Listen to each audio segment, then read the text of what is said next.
In this video, we are going to look at how do we look for sensitive access transactions within a user. Okay, so we are in SUM standard report. We only want users without logs. So we want to go to authorization tab.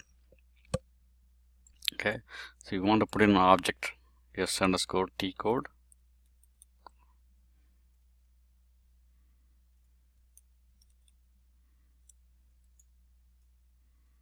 s_t.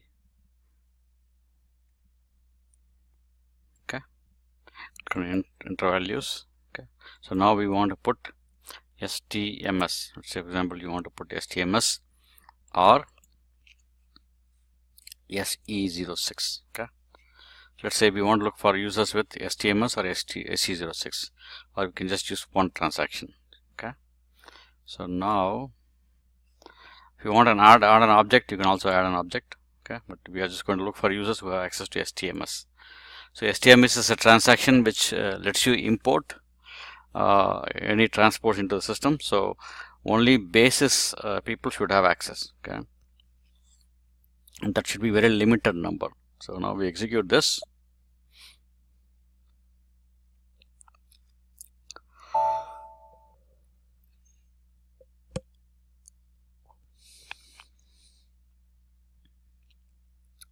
So we're waiting for the list of users which will show up.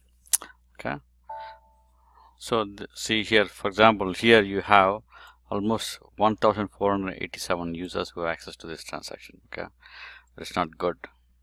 So let's say we filter even if you look at dialog, right, there are too many people. Okay, so this will indicate that your security design is not properly configured, and you need to look at to segregating users by proper access. Okay, thanks for watching the video.